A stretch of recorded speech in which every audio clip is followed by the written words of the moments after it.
Hello and welcome to episode 16 of Tom's Hirschsprung's podcast. Now, this podcast is all about inspirational stories with people who have Hirschsprung's disease, IBD, colitis. And today I have with me Patrick Belton, who is one of those inspirational people. We are going to talk about Patrick's early life and the fact that he now leads a mountaineering team of men and women from Canada, the US and UK,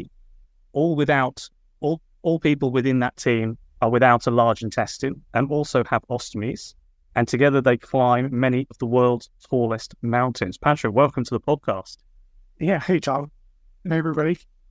Thank you so much for coming on. As I said, we'll start with your story and then we'll move on to how and why the team was formed and how it's going at the moment. So if we take back right to, I think when you were around sort of 19 years old at university, what happened at that particular point? When I was 19, I was healthy up until 18, had no signs of inflammatory bowel disease or colon cancer or anything like that. But when I was 19, I was living in Quebec at university, and I noticed initially it was dietary things, foods that were like alcohol became trouble in my body. I noticed this real issue drinking alcohol at university. That's a big deal. And then having foods that were fatty or fried, you could French fries or something like that, or pizza, my body started reacting. Those were the initial things, but it was quite overt. And then as it progressed through my first couple of years of university, the symptoms became worse and worse. When I came back to, and that was in Quebec, so when I came back to Ontario where I lived, in the summertime I'd get appointments, or Christmas I'd get the doctor. I was in the medical system having to check this, and they thought it was parasites, or, it took them 2.5 years to figure out what was wrong with me. And part of that's just because you're waiting to get appointments with specialists and tests, because the system, it's not too different from your country. There's a long wait time with certain things. Anyway, so when I was 21, I was diagnosed. But by the time then, that last several months before I got the diagnosis and started getting treated it ended up being colitis I was diagnosed with. But I dropped over 40 pounds, like 41 pounds, if I recall correctly, would be the exact amount. By the time I was 21, and I went ghostly white, because you're malnourished and all these other things, I was thin. And it's funny because nobody noticed in my life. I remember going to high school reunion things and family things, and no one noticed how physically different I looked. Maybe because it's gradual over 2 years to drop weight, and I don't know. Anyway, but once I was diagnosed with colitis, I was put on a very common drug used to treat it. I modified my diet because I knew things that were trigger foods, and I skated through my 20s. I had literally no issue. And so that was in the 90s. So I skated right through the 90s with it with no problem. And then in 2003, actually, right around that era, my former wife and I split, and that was a very stressful event. We had a 2-year-old daughter. And so there's all kinds of, emotions and things go around that. Coming out of that, I found that was a high stress event that was kind of acted as the base trigger for inflammatory disease to pay a return. And I was also doing a lot of aggressive entrepreneurial business endeavors at the same time, which were high stress, high leverage, a high wire act. So the two things collectively, I was just in a high stress environment. And then you're a single parent with a daughter who's a toddler. You're juggling all those things. So that ended up, the symptoms came back by 2005 and 4. You could see a creep in it, just a gradual creep. And the time I hit the start of 2006, my symptoms of inflammatory bowel disease were really overt. And then I get colonoscopies every year from the age of 21 anyways. So they re-diagnosed me with Crohn's in 2006.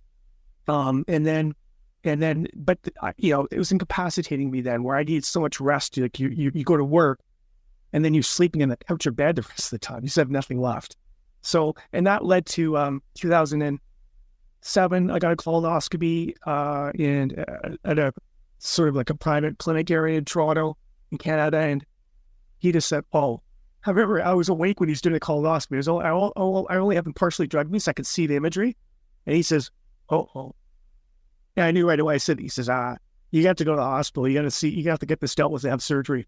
So anyway, so it took, so I had the surgery done in January 2009. They took out my entire large intestine, half of my small intestine, installed an ileal pouch, or J pouch, put in a stoma.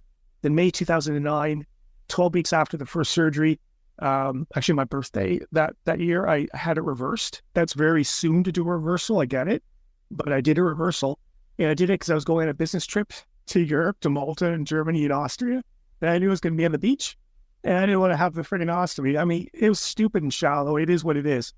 Point is, I had that surgery in May 2009. I spent most of that summer 2009 in hospital, in and out, because the pouch wouldn't work. The J pouch didn't function.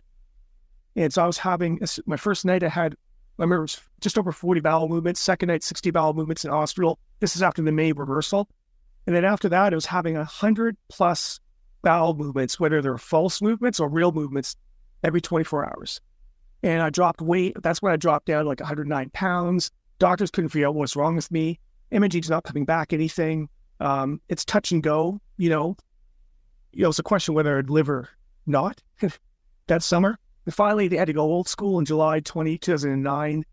The doctor asked permission. He says, look, we can't figure this out. He says, can I just go old school with you? We're going to cut you back open the abdomen, and we're just going to look. There must be something that we can't see, because imaging and testing is not perfect, right? Blood work gets things that missed. So that's what they did. In July 2009, we had a plan to just take a look at, but I said to him, if you don't find anything, every load's normal, then just reinstall the stone, right? So that's what they ended up doing. They found nothing wrong. They kept me open for like 5 or 6 hours, actually looking. You bring all the specialists up and thinking, they're looking in my cavity, am I missing something? And they couldn't find anything. So I had the stoma put back in with the plan that 2 or 3 years later, eventually I'd try another reversal once my life had settled down and all this type of thing. So 2011, I did a reversal again. Again, I had right up to 2018, I had continual issues with the J pouch not working. The Crohn's got worse and worse and worse. I got sicker and sicker and sicker through that decade up until 2018. It really impacted career. There's all those ongoing manifestations of inflammatory bowel disease. They affect your vision, your teeth, your energy. Your immune system's weak, so then you're catching all kinds of other things. Flesh-eating disease, I contracted that when I was in the hospital. Like, there's all these other infections you get which conspire. So it was just a brutal decade, and it literally destroyed all facets of my life from 2009 to 2018. Like, nothing was left untouched. So I say destroyed and being very little. I went from being, a successful entrepreneur, 2009. I walk in January 29th, 2009. I walk in the hospital. I own a firm, insurance organization in Toronto. That would be valued at the time around $16 to $20 million, 62 employees. We'll go in that surgery January 30th. You walk out February 1st. Or no, you don't walk out February 1st, but you wake up February 1st after having the surgery. And you realize life is different after that. And when you walk out of the hospital, I was just physically never the same after that. And those types of big surgeries, especially because I had 3 that year. And in 2008, the year before, I had a surgery in my throat, like down in the upper part of my throat. So I had 4 surgeries in 12 months. That's a lot for your body to take. And when you're an entrepreneur owning a business, so I sold my company. There's a whole story behind that, so I'm not going to go into that.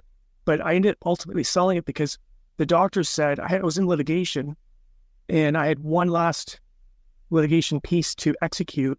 We didn't think I could survive. My body would survive going through the stress of that litigation. After I met with my team, so I just sold it, and I then effectively what ended up being a net loss. So, and then 2018, I was on the emergency surgery list at a hospital in Toronto, Canada. I was in there for 5 weeks in the hospital.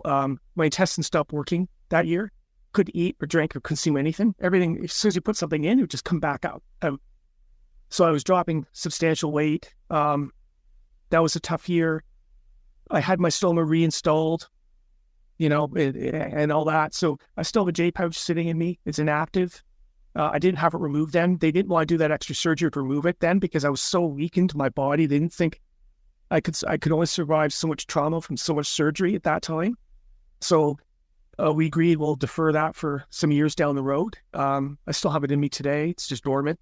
Anyways, and once that's a permanent ileostomy I have got now, and I've never looked back. I was so excited to get the ileostomy in 2018. And then the second part of that stabilized my bowels. And then I went on a new biologic drug, which had been planned out 18 months before. It was a new one introduced to the Canadian market at the time, which looked very promising. And I've been on that since. My disease went into remission like months after, 6 or 7 months after going on that biologic. I'm still on it today. And that drug's responsible for literally saving my life and helping me restore my life and live and do the mountaineering I'm doing now. So if you fast forward all of that, with my career being affected in financial services, you go through a decade of mired illness. And I always said to myself that if I can get a predictable body back, I mean, you're athletics, you understand this. If you can just have predictable body function, you can deal with a chronic illness if you have a better idea of what to expect week to week, day to day, month to month. I didn't have it. So having the ileostomy, having my ostomy restored, the biologic causing the drug to go in remission, it meant I could live a relatively normal life again, go back into normal career work, and not have to look over my shoulder fearing I'm going to get sick again or end up back in the hospital for another 2 weeks or another surgery or whatever the case may be. But I have always said to myself, if I can get stable health, I want to become more integrated into the ostomy, inflammatory bowel disease, and let's just call it the intestinal tract community, cancer community, pertaining to different colon cancers and things like that. Try and make a difference in it. Get involved charity-wise, advocacy-wise, but also knowing what I had gone through, I thought there's a story there where people who are really sick right now, because you and I have met a lot of people with different intestinal issues over a number of years who are really ill, and then I call it the sausage grinder. You're mired in multiple years of this serious onerous disease. You see no end in sight. Well, sometimes you do come out the other end, right? You do end up at the end of the rainbow in a sense. So it's not that my body's perfect, but I can live a normal life again. So that led to the whole ostomy athlete thing. And there's different components to that. And then, so I'll shut up there, but that's kind of the basic genesis of it. So age 19, got sick, 21 diagnosed with colitis, was fine for a decade plus, go through a couple of stressful events in life, acts as a trigger for sure. And I've gone through all these surgeries that, we go through a lot of surgeries over the course of our lifetime. So I've got 2 more in front of me. I have to have the J pouch removed at some point because that's such an elevated cancer risk. And also those things just get perforated at some point. But I'm not going to do that till there's an issue come up. And then my stoma's prolapsed, so my stoma sticks out like 4 inches or 10 centimeters. It's just permanently like that, which is fine. It's just aesthetically. So they go in and take out my J pouch, they'll shove that back in a bit.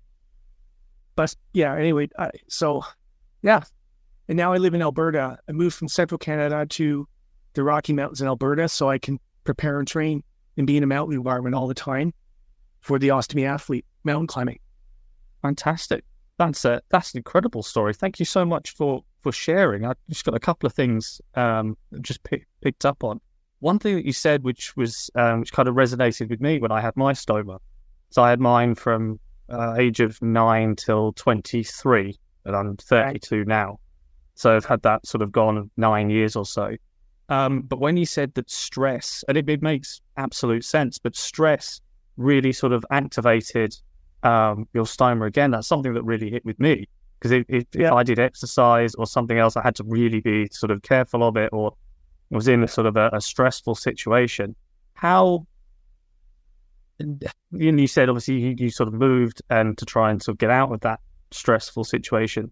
But once you were in that situation, were there any sort of techniques or anything that helped you whilst you were in those stressful situations? Yeah, look, so if you're focusing on, if the question pertains to, say, that 2006 to 2018 period when I was really sick, going through the surgeries, look, I spent a lot of time isolated in bed or couch at home. I just did during that period. People, this.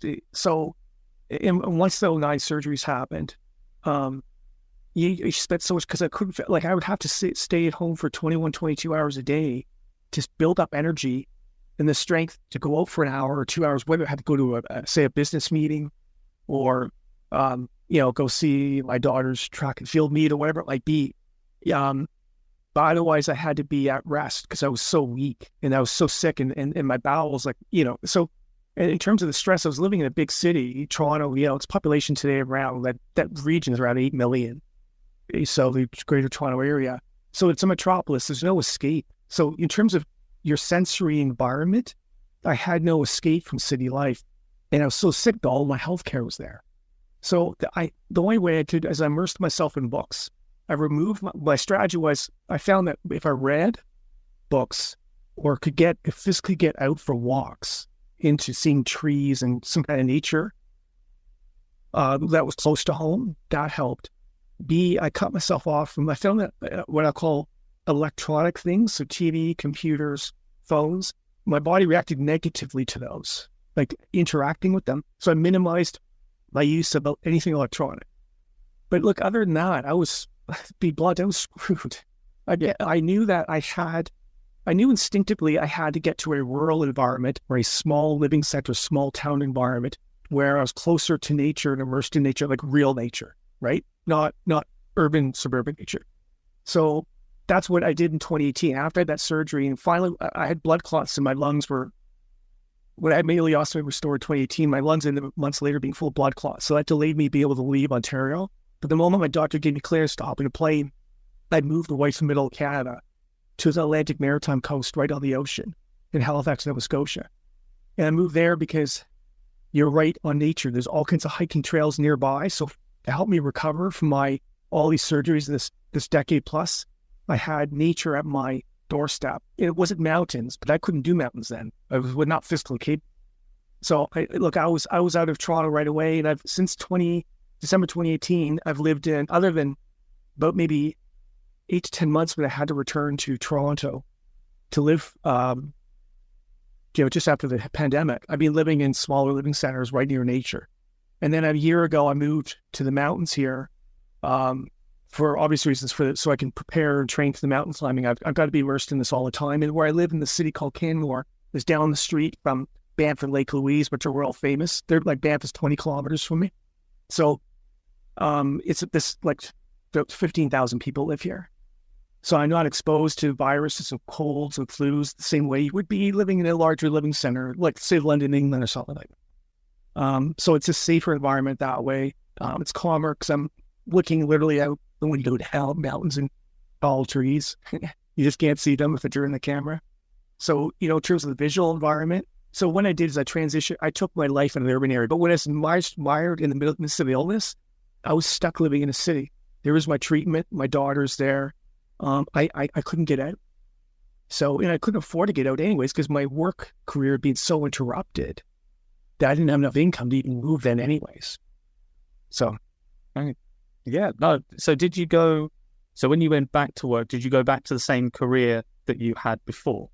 Yeah, I had to because, like I didn't want to, but I went back into the property casualty insurance industry in 2019 because I'd spent so many years in that career. At some point, you become defined by working in a certain industry once you're in it long enough.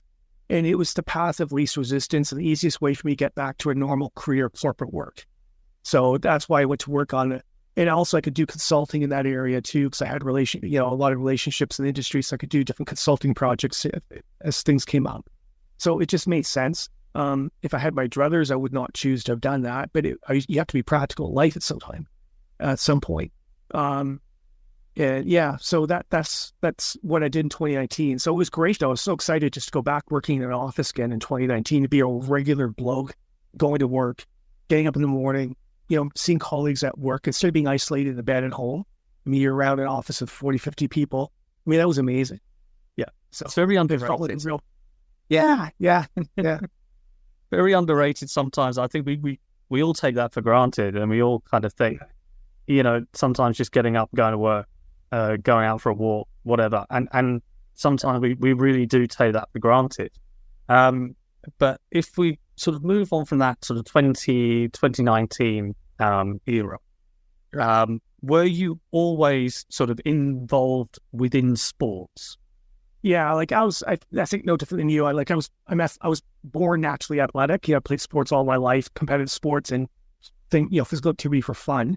And it was my ability to do physical activity became encumbered by the inflammatory bowel disease, the colitis of Crohn's, right? Whenever that was acting up, it makes it difficult.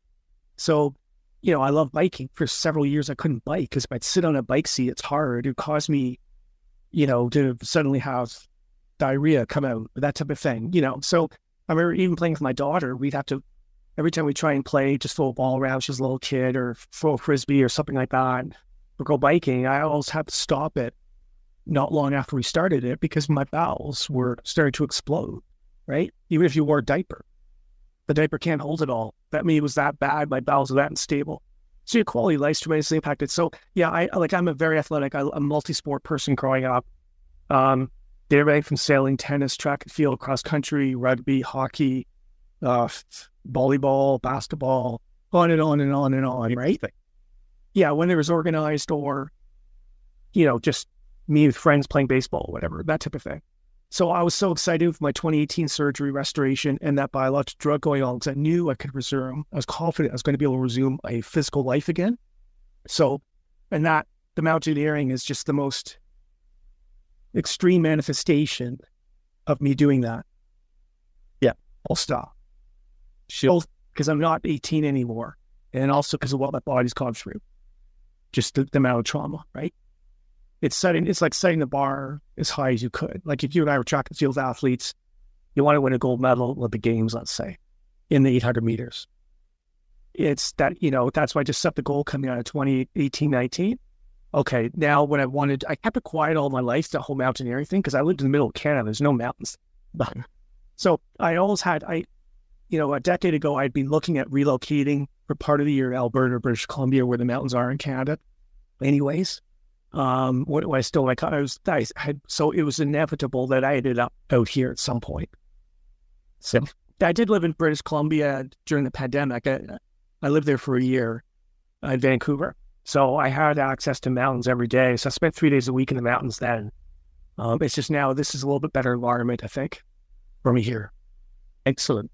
And so if we move on there to the ostomy athlete and the team that you have of people. Yeah. How did that all come about? Yeah. In a nutshell, when I was going through my own physical recovery and I'll say emotional, psychological recovery after the 2018 and decade-long thing, I was on a hiking trail in Nova Scotia because that's what I would every weekend. That's where I was, and this is along the ocean coast. I remember it was a beautiful sunny day. Waves were crashing in. There were seals playing in the water there. Big rocky coastline, and I felt really good. And I started doing this. I thought, God, my body. I finally feel good. Like I felt like my normal physical self again. And I thought, this is like almost a couple of years after the surgery, or a year and a half after. And then this woman passed me. She was a trail runner, the opposite direction. I looked at her. I thought, damn, I feel pretty good. I can do that too. So this is a 10K hiking trail. So I ran the last 8K or so of it. And then I thought, I don't have to worry about my body anymore. I don't have to, because I always had fear of something else going wrong from 2006 to 2018. You're always looking over your shoulder, another thing to break down. Oh, why am I going to go to the hospital now? So the psychology overtakes you. And then you have no belief in your body, right, to do anything competently without it falling apart. And so finally on this Nova Scotia trail, I thought, I'm back. I realized I can look forward today. I don't have to worry, live in fear about my body anymore, breaking down. I realized it was solid again, so that the ostomy was working and I had stable bowel, the drugs were working, and my body was coming back. And so that once you have that realization, that trigger, then the emotional, psychological recovery takes place thereafter, right? In terms of self-belief and all this type of thing. So and what happened though in Nova Scotia is like, this is where the ostomy athlete was born, because that same day when I ran the last 8K, I thought, okay, now I thought, this is amazing. I said, I'm thinking to myself, what my body's gone through, I can't believe I'm running this trail again. I can't believe I can actually look forward to start doing mountaineering down the road. And I thought there's a compelling story there that can set an example for others who've gone through or are going through a horrific health journey involving their intestinal tract in some way, whether it's cancer, inflammatory bowel disease, or some other disease in the tract, and see that there's hope that we can come out the other end of it. If I went through it, and then I thought, okay, that's it. So I'm going to go do not just the 7 summits, but, climb some of the world's tallest mountains. But I said, I want a team to do it with, if we can find it. Others with my body. So something intestinal related, who perhaps have an ostomy or had IBD or colon cancer led to the ostomy, some combination in that. And look around and not have them all be Canadian. Look around the world, find somebody from Europe, US, that type of thing. So I just started looking online. So the whole idea of the ostomy athlete, I actually came up with the name that day because I tried, when I was doing the run, I'm coming up with the name. You can't hybrid in between IBD and all the different diseases. You have to get something short enough. I thought, well, that seems catchy, so let's just go with that.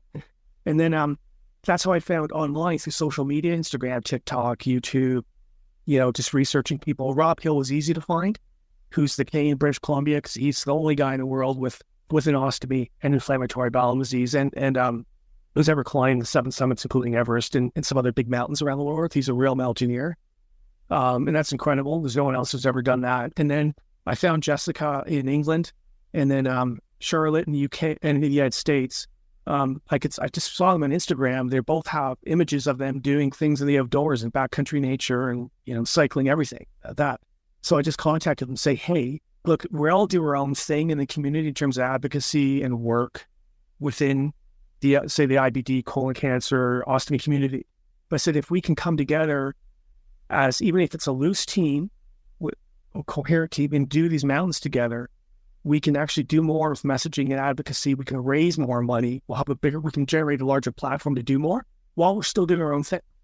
So that's how that came about. So I just reached out to them and I said, hey, I laid out basically a sketch of what we could try and do. Now, the most difficult, challenging part of the team is mountaineering is expensive. There's basically essentially 2 people who do it in the world. You're either wealthy, independently wealthy, and you can pay to do all the guide fees, or you've got sponsors, company sponsors, gear sponsors, corporate sponsors, whatever the case may be, or just private benefactors who are wealthy. So, I spend so much time hustling after trying to line up sponsorship for us. To do the 7 summits, to ski the South Pole, the North Pole, because there's basically there's a list of 10, which is for marketing purposes and branding. I mean, there's mountains I want to climb all around the world that are not on the list, right? That's why I go to Ecuador, South America, and the Andes all the time, because they're easily accessible from where I am. And there's great mountains down there to go train on. But that being said, the 7 summits is a list, and it's got Everest on it. It's got Denali, North America, Antarctica. Pole skis are South Pole and North Pole ski are, because that's called the Explorers Grand Slam. If you climb the 7 summits and do the Explorers Grand Slam, which is skiing to both poles plus the 7 summits, that's 9 things on the list. And the 10th thing on the list is I want to do with Rob and here in Canada is we want to do the 1,138 kilometer ski in the South Pole. So to the geographic, so that's 50 to 60 days. It's the hardest thing we'll ever do. It's the most extreme thing. I mean, it's minus 50, minus 60. You have 150K winds and you're just out there. Like there's no support. There's no guides. You're pulling 150-pound sleds. Like it's crazy, right? Even navigating it. So that's the number 10 thing. So the team came about simply because that Nova Scotia Trail, I knew I was back physically to summarize all this. I wanted to get involved in our community advocacy, raising money and directly trying to help people. Now, here's the thing that's important. Rob had gone, when he climbed the 7 summits with our body type back in 2002 to 2010, he set up a registered charity called Ideas. So, and then that had different programs. One of the programs was IBD Adventures. So he would take people with a variety of intestinal related health issues. Could be different diseases in there. It doesn't have to be colitis or Crohn's. You don't have to have an ostomy. And they'd go around the world to different exotic places, hiking and trekking, mountains or climbs. But this would be part of their recovery, psychologically, emotionally, physically, from their health journey they've gone through. It's not like they're just going on a vacation. It's not that. So the idea is an intestinal disease education and awareness and research society. It's a registered charity. And so he would fundraise for that. And then he could help send children and youth to camps for people of ostomies. So there's acceptance around your peers. You see you're not just the only person like this. And there's a variety of ways he'd apply the funds directly. It was amazing when he set up the whole architecture. And but the pandemic interfered with that. Like a lot of things in the world, you can't go travel to climb a mountain during the pandemic. So, and that's what he used to raise funds to help the youth.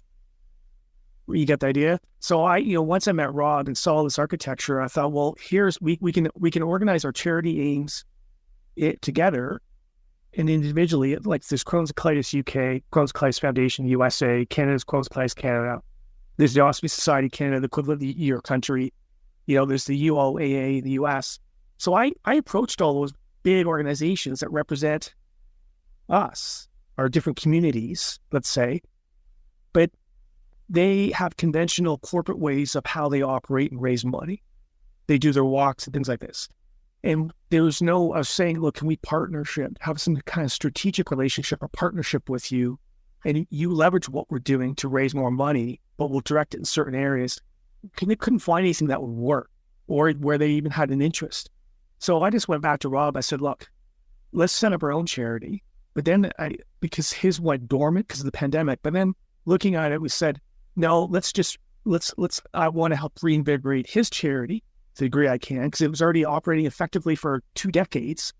They're both known programs and entities, and we can apply them we can have IBD Adventures work in the United Kingdom, the USA, and Canada, right?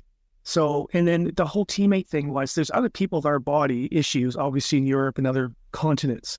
But I was being practical by limiting it to the UK, USA, the team, and Canada, because we speak the same language. We're relatively integrated business markets. It's a population of close to 500 million people. So I thought from a sponsor point of view, it's going to work easier. It'll be easier to find sponsors. Once you start incorporating somebody from Italy or France or whatever in, it's just going to be harder in terms of the whole in terms of the business side of what we're doing. You catch it? That drift? So if you net this out, where we sit today is we have not done as a team a mountain together, number one. That won't happen until we have sponsors lined up. So what I did in terms of sponsors is being practical. If you look at my life, so I have an ostomy, I have Crohn's disease. Okay, fine. Pharmaceutical company, it's obvious one to go to. Ostomy appliance manufacturers, another one. Hydration, that's huge. Electrolytes, vitamins, and things like that. So, right, that's a huge part of our life. So, because we suffer from malnutrition and all the whole, so for me, I've 75% of my intestinal tract is gone. So when I eat, I time it. It's 90 minutes when it comes out my body. When I eat, ingest anything, drink or fluid, it's 90 minutes before it exits my body. When I have a cold or flu or virus, that goes down to 24 minutes to 26 to 28 minutes. So your body's ability, my body's ability to absorb things is encumbered. So my point is, if you think of companies electrolyte drinks or vitamin drinks that are, say, sugar-free, but ideally, that's an easier way for me to get my vitamins and electrolytes than taking, a pill will break down my body. And getting through food sometimes doesn't always work either because the speed it's moving through me.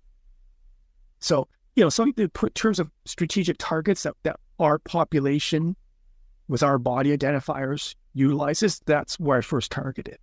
There's traditional mountaineering sponsors there's like North Face, La Sportiva, things like that. There's Red Bull, all that. But that's ultimately a different audience. So what I'm getting at is a lot of work trying to line up the sponsors. So I've got one, which I contracted with. There should be a second one I'm contracted with personally coming up in the next couple of months. It's a huge conglomerate. But that's taken a couple of years, right? Yeah. So, and I left my corporate job a year ago. I left corporate life last year once I moved out here. And so I could do the mountaineering and prepare and train. And so it's not like I can go, make $500,000 a year and fly over and, spend $75,000 on a guide fee at Everest. It's not like that anymore.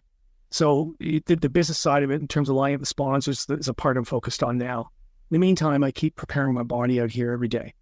That's it. In terms of mountaineering prepare. Yeah, definitely. And that kind of folds into, because I was having a look at your website, the Ostomy Athlete.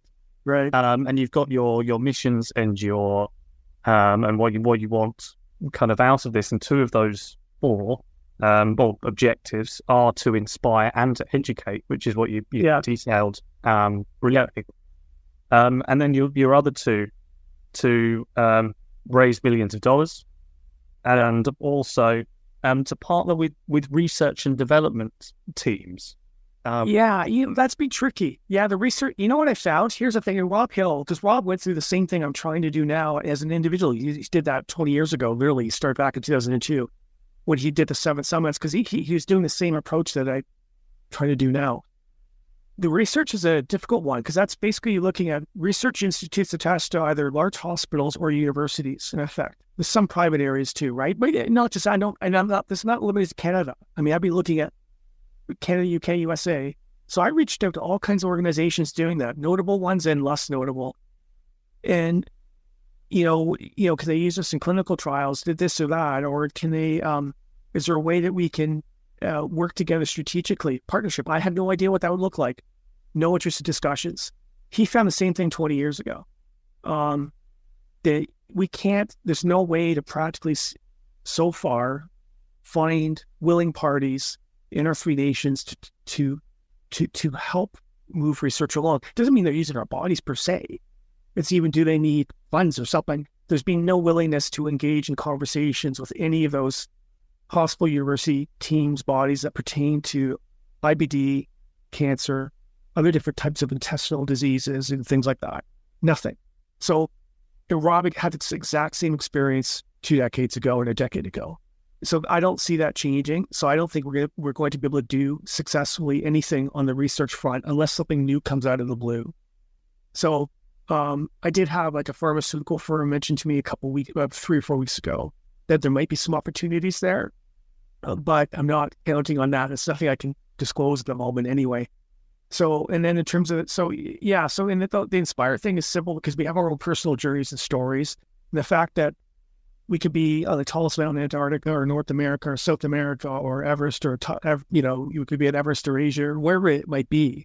I mean, that for people coming through with our body journeys, just seeing us visually, the visuals, it's a powerful statement in itself, right? And the amount of training we have to do, like, it's incredible when I got to do with my body. Like, I got to train full time, right? Like, this is not, the high altitude mountaineering, like the mountains around me here, I'm looking at are 2,500 meters, 3,000 meters, so like 10,000 feet, 9,000 feet. It's like, they're very hard because they're rock faces. That's different, but they're not altitude. So once you get the high altitude environment, what your body goes through is extraordinary. Especially on the ones like the 8,000 meter peaks in Nepal, like Everest is just one of them. There's Cho-Oyu and there's Lhotse Face, all that. I mean, once you go to the death zone, your body shuts down and it's literally dying. So, I'm preparing my body for this now. What can it tolerate? Because once you go on the large peaks, like once you get above 6,000 meters, so above 18,000 feet on any mountain, your body's ability, as you increase your altitude, your body's ability, just anybody, not my body, anybody's body, to eat or drink. You're not hungry anymore. You become less and less hungry. It's harder to drink fluid. You just don't want to drink fluid. Your body starts to close down as you increase your altitude. So it doesn't want food or drink. Well, that's a real problem because when you're at high altitude, you actually dehydrate at a much more rapid level than you do at sea level. And you burn calories at a much higher rate. So you're burning 10,000 calories a day at altitude, like during your climb in altitude. And then, so you can't replace your calorie loss. You're losing weight as you ascend the mountain, and you're becoming dehydrated as you ascend the mountain. Well, look, every year, last year was the first year in, I think, 17 years, I wasn't hospitalized for dehydration living at sea level. Normally I'm in for 2 or 3 times a year. I go in for a week, 2 weeks at a time because I'm so badly dehydrated. It's affecting my kidneys and all this kind of stuff. So, so this is something we have to deal with in the mountains. So the fact, so in terms of the whole inspiring piece of it, there's angles like this in the mountain. How do we manage our body at altitude? I was hoping we could tie that back into the research, but there's been no willingness for it. So I don't think we'll ever be successful in that goal. And then in terms of climbing as a team, that's resulting on the sponsorship, and that will play out over time. We will get them eventually. And then in some mountains, like, we also have to do mountains where we're all physically ready. Like 2 people on the team have undergone surgery the last year, so they can't climb anyway. Rob just had his intestinal surgery done December. So that knocks him out basically for a year. Charlotte had hers done last April or May of last year. She had her J pouch removed. That's a big surgery. So she has a blog. She's disclosing all that stuff on her blog. She had her anus removed too, right? So that knocks her out for basically a year and a half. So, we still have our bodies to deal with as we go through this. But the good thing is for Charlotte, like, she's much younger than I am, so she's got many more years in front of her to execute the climbs, right? So look, my goal is to try and get us all to the team, to Aconcagua. Kilimanjaro is just a trekking mountain, of the 7 summits. That's easy to do. Like for me, it's easy to do. So it gets to Kilimanjaro. Aconcagua is in Argentina. It's the tallest mountain in South America. It's the tallest mountain in the world outside the Himalayas. It's a 7,000 meter peak. Get us there. And then those will be the first 2. And then I'm hoping next year I can do Denali. I want to do Denali, North America. So it's the biggest mountain in North America. That's what Denali is hard, very hard. So it's extreme weather. But that's that I expect to do Denali. In terms of me, I think I'll do Denali May, June, July next year. Aconcagua, December this year in Argentina. That's the goal. I'm hoping I can get to Indonesia to do Karsten's Pyramid or Phuket, China in September, but that's depending on sponsor. And that's a 15,000, 16,000 foot rock climb. That's pure. There's a little bit of snow on it, depending on when you show up. There can be some snow, but that's essentially a rock face climb. Yeah. Anyway, so you can see that it's the whole thing. The whole ostomy athlete is to play out over a handful of years. It gives us plenty of time to range corporate sponsors, line up the mountains, and prepare and train. And every mountain you choose to do, it's different training, right? So for Everest, I need full 12 months committed training for that. The training I do for Everest is different than the training I do for Denali, which is different than the training I do for Aconcagua. So, I need, say, for Aconcagua, I need 6 months notice that I'm going to go because I'm going to now target my training for that. It's very specific. Denali, I got an ostomy. I got to pull a 125-pound sled at Denali for a couple of weeks when you're on there. And then you're carrying a 40-pound backpack and you're pulling a 120-pound sled. So you got to train for that, right? Yeah. And I can figure out how does that work with my ostomy, the belt, all these little things that work out. There's a lot. And the equipment and gear you need is extraordinary. Yeah, just really a lot of equipment and gear too. So anyway, so I think I rounded out, give you a broader picture. There's a lot of moving pieces in terms of the objectives and goals. There's the charity and advocacy part. Yeah, there's the inspire piece, which is key. That's inward. The advocacy and awareness is because there's such a silence around these different intestinal diseases. And look, I'm guilty of that. I was trying to protect my corporate career from 2009 to 2018. I didn't talk to people about it. Because you think about me, in 2008, I bought a company. I had millions of dollars of loans. What bank or capital investor is going to back somebody who had cancer, inflammatory bowel disease, has gone through 14 surgeries in his life? You know what I mean? You can't talk about it. In a corporate life, you can't. So I decided after 2018, if I could get free and clear of that, I'm not going to be silent about it anymore. And that's part of the ostomy athlete thing, is to not be silent. Part of that involves you and I telling intimate stories about what we experienced in our life. Very intimate things. How does it affect your sexual relations and sexual activity? I've got 6 fractured teeth literally in my mouth as you and I are talking right now, like heavily fractured, not minor. They're all going to fall out. I got to get implants. Well, that's from Crohn's disease and the drugs I took, which harmed my teeth. My hair going, right? All these types of things that we go through. How does it change your identity coming out of the surgery? How your intestine it impacts your nervous system, and then how that affects your identity and how you act and interact with people in life. We come out changed people after intestinal surgeries. We just come out different, for different degrees, but so talking about these things, which are very personal, but so the ostomy athlete, the whole point of this was to expose ourselves very publicly in traditional media and modern online media, and make us relatable to people within our community, but have people outside of our communities of cancer, intestinal, ostomy also understand what we experience and go through, to try and break through that ignorance, and then be bold telling our stories so that there's less silence within our community. And then here, it's striking that you and I are both guys. We're dudes talking today about this. You're online just like me. The vast majority of people from our broader communities of ostomy, colon cancers, and different intestinal diseases, it's female. Probably 80% out there. And the ones who are most aggressively being open are women. Or female, it could be an 8-year-old female or a 65-year-old female. So it's important also that more men, openly communicate. And let me just tell you one thing. One thing that shocked me, there's no age bias in our community, which is amazing. I have both genders interact with me from all over the world. Very personal messages, by the way, all ages. I have an 8-year-old child, female child or a male child in some other country contact me and see a photo of me on, I don't know, Kenya, Ecuador, wherever it might be, or ask, and then a 60-year-old female, a 24-year-old female, it's not like your normal community that way, the engagement, where there's an age selectiveness, which is great, right? And I learn as much from honestly, from a 15-year-old female going through what she's going through, which I can apply or take from it, as I do from somebody who's 45 or whatever it might be, male. Like, it's just, so it's kind of cool that way. So the part of this was to advance that and use our media contacts. And we have to use the mountains to do that, right? So we got to get on the big mountains, the 7 summits.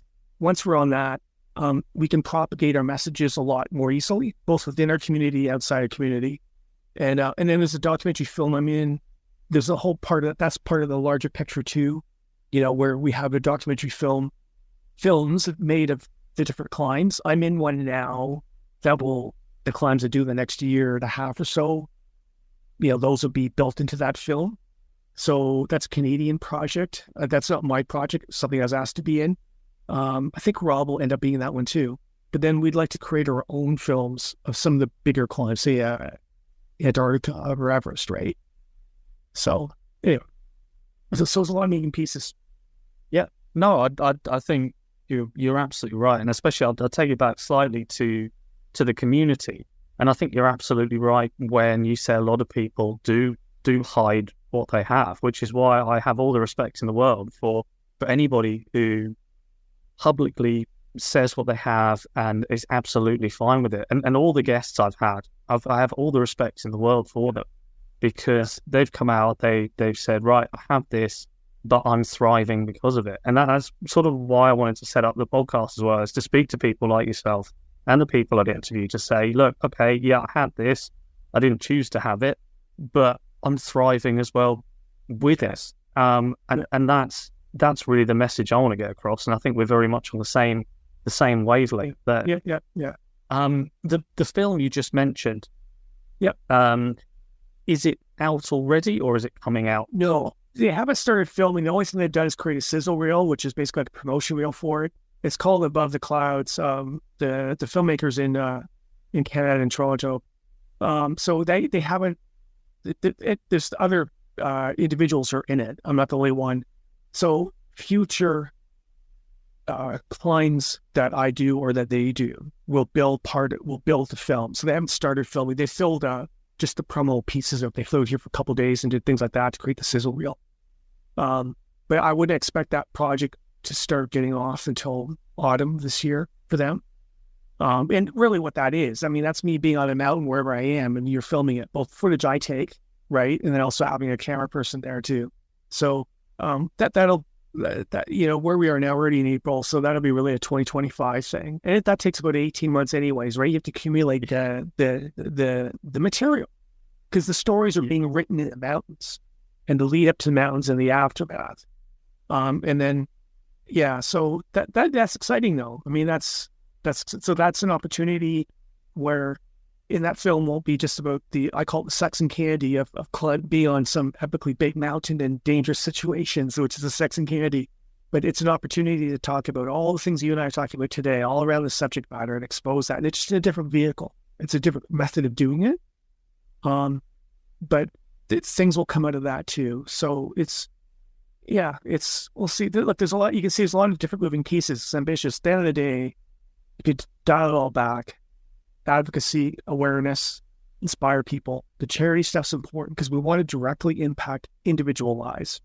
So that's where the research thing became esoteric. We realized there's a lot of money going to research already in different countries. And at the end of the day, the research, if you put $5 million in research today, you won't see the benefits of that for 30 years, 40 years. So we thought, hey, there's a lot of people in our community who are suffering, whose careers are impacted, who become impoverished, can't afford to buy an ostomy appliance, can't afford to buy the drug they need to take, can't afford to buy food that they need, like better, whatever it may be. So let's help those, touch an individual life. Even if it only affect one life, help that one. So it's less esoteric. So that's part of kind of where this is evolved. And that's what Rob's Charities they set up did. He practically touched an individual life. So you can go to bed at night knowing this person benefited from it instead of waiting for 30 years down the road. So we'll leave that to others. And that's what the, say, Crohn's Colitis UK or Crohn's Colitis Foundation US, they're good at this type of thing. Galvanizing larger capital resources and how we go into future projects, you could call it. So we figured and there's a whole psychological, emotional piece of what we go through, which doesn't get talked a lot. I'm trying to talk about it more on the posts I do. I'm experimenting with subject matter on social media now, where this gets into identity, nervous system impact, and all these other types of things that start to go down that, have more public conversations, and those just how it impacts how we think. My interest changed after the ostomy surgery, after the intestinal surgeries, right? My likes and dislikes, like how I wanted to live my life changed, who I wanted to be around changed. And I'm not the only one saying that. Yes, you want to have that be seen and be heard. So this is just to be a vehicle like that. It's kind of liberating in a way, I guess you could say. For sure. It's nice not to be corporate working or pure corporate work where I have to be silent about it. Yeah, no, absolutely. And I'm sure we could talk for hours and hours and hours about your experiences. But I would love to know just if there's one particular experience whilst you've been climbing that stands out in your mind. There's one, it was part of it was on at the end of my 3 years after recovery. I was in British Columbia after the 2018 surgery. So it was almost 3 years and a day later. I went on a 44-kilometer hike, and I was going to go up 2 mountain summits on that. Nothing big deal. They're like 2,500-meter mountains. Although one had a climbing chimney on it. One was actually an ancient volcano. It was 170,000 years old. People in Canada don't know we have volcanoes in here. So, and I just remember going on those thinking, along my health journey, that was kind of like, I was sitting on the summit of a volcano looking down a beautiful glacier lake, and I looking around this beautiful panorama of snow-capped peaks, and just thinking, God, my life is amazing now. Like physically, I couldn't believe I could actually do this after where I was just 5 years before, like almost dead. We have conversations with death, and here I am on this. And then, and I thought, I can really do this now. I can really, number one, I knew the ambition of doing some of the biggest mountains in the world was realistic because of what I did that day. And then using that as a vehicle to help people, it all kind of coalesced that moment in terms of sitting on that. I sat up there for a couple hours that day looking down. It was a stunning day, by the way. It was July. It was just it was unbelievable. And I just remember thinking how blessed I was to be alive, to be able to do what I was doing, and now be in a position to try and help some people and make a difference in our broader intestinal disease community. And I thought, that's game on. After that, I thought, that's it. I got to completely rupture my life. So all my whole life I've walked away from. My entire life, every day I wake up is built around mountaineering. You have no idea my diet, everything I do, the discipline I have of waking up at 4:30 in the morning, getting out of bed every day, going to bed at 8 p.m., lights out, what I eat, the timing. So it all galvanized that day in British Columbia, sitting on that mountain. So that's a fantastic story to wrap up with. Just very, very lastly from me, just thank you ever so much for being very candid, talking about thoughts about various things, and just also and we talked about your website, but where would be the best place for people to find you and find your story and what you're doing? Yeah, the website is not static. I update it periodically. There's a lot of information on it, but I don't update it every week. Instagram is my primary. I'm on TikTok, Instagram, Facebook, and whatnot. Instagram's the most ideal. That's the intestinal disease community on Instagram worldwide is really, I think, the most active compared to the other sites. So Instagram, it's the Ostomy Athlete. On Instagram, that's my moniker there. But I'm also on Facebook, the Ostomy Athletes on Facebook, TikTok, the Ostomy Athletes there. I post the same content on all the platforms. So if they're on Instagram, they can find identical content on Facebook under the Ostomy Athlete. But Instagram is my primary go-to one. And I put up YouTube videos as well, less often, but I do put up stuff there as well. But Instagram is the primary vehicle for now. And I just kind of cross-post to the other, I guess you could say. Right? Yeah. So I would go there. And the website is basically, I change it monthly. Yeah, it's not meant to be a go-to or a frequency. So in terms of day-to-day stories, I post a ton on Instagram and TikTok. It's almost every day, pretty much. And I don't do short videos, by the way. I'm not doing those 2-second clips. I tend to do 5-minute to 10-minute videos, which is different. I know it's not ideal for social media, but to explore a subject matter like, say, IBD in ostomy and sexual relationships, or IBD in ostomy and identity, you can't do that in 30 seconds. You can't. So I do longer type things so they can find. Fantastic. Thank you ever so much for your time, and I wish you the very best with your next mountain climb. Yeah, thanks. Well, it should be up in Cogwin, Argentina, December. Fantastic. We'll look out for it. Thank you ever so much. Okay, thanks. Take care.